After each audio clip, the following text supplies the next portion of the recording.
5 seconds. Start. Mr. Vice Chairman, I would now like to make a few observations on the Ministry of Education. Education is basic to any national regeneration.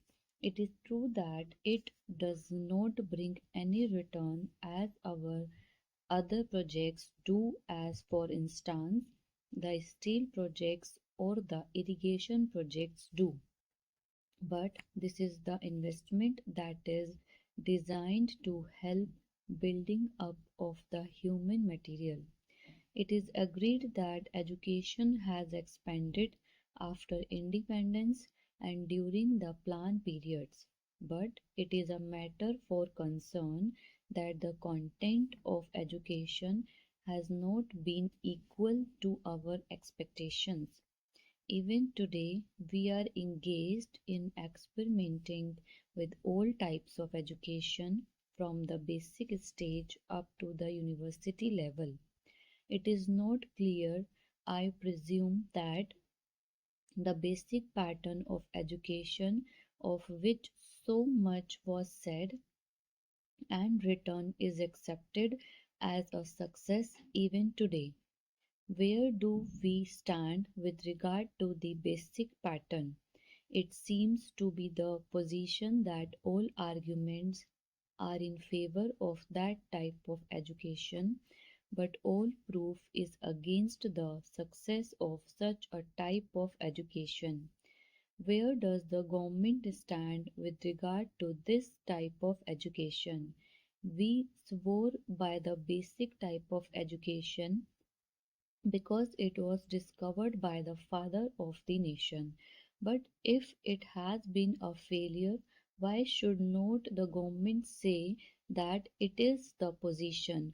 Then again, take secondary education and also collegiate education. 3 years ago, it was said that all universities should have 3 year degree courses, and some universities which were reluctant to accept this reform were more or less compelled to do so, and they accepted it.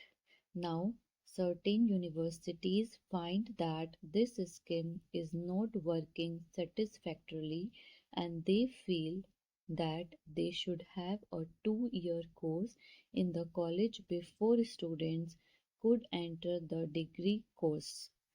I mention this to show that this eternal tinkering with education should stop, and it should not go on. This uncertainty is not only with regard to the main objective of education, the main structure of education from the primary to the collegiate level, but also with regard to the courses of studies and also with regard to the language or medium of instructions. Mr. Chairman, up to the secondary stage, it has been accepted that the medium of instruction should be the regional languages. The National Integration Council, however, stated that if universities are to exchange professors, if they have a developed freely, then there should be the common medium of instruction, namely English and Hindi.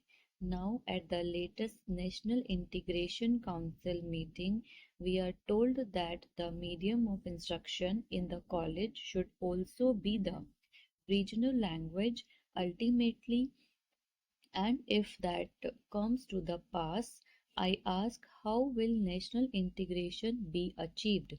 It is permissibly to envisage a stage if the scheme of the National Integration Council is implemented where different universities will have different media of instruction, and the man that will be drawn from these universities will have to man the judiciary of the land and the all India services, but they will not be able to serve in a state other than the one in which they were educated. How can integration be achieved?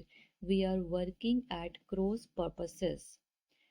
It is time that a high power body was appointed to hammer out a national scheme of education having integration as the basic aim and to implement it systematically. The present method of meddling at every stage of education, the present climate in which we are not clear about the medium of instruction at different stages is causing concern to the parents, to the pupils, and weakening the country in the process. This is a major problem at this stage of the development of the country. Then, Mr. Vice Chairman, I would pass on to the Ministry of Transport and Communications. According to this ministry, we are to build a system of national highways, provincial or state highways, and integrated system of communications from the village upwards, but the central government is concerned with the construction of national highways. It is good to have a fine system of national highways. It also serves as a physical link for integrating the nation. It is good, but this planning of construction of national highways without regard to the development of railways and the development of industries in the regions in which the highways are proposed to be constructed will be something beyond our means at the present moment. Assuming that we have a network of national highways, are they to be put to immediate use? Are they good investments unless you have industries, small, big, or medium, coming along the highways, unless they assure you a fair return for the investment? It is not desirable to have a system of highways.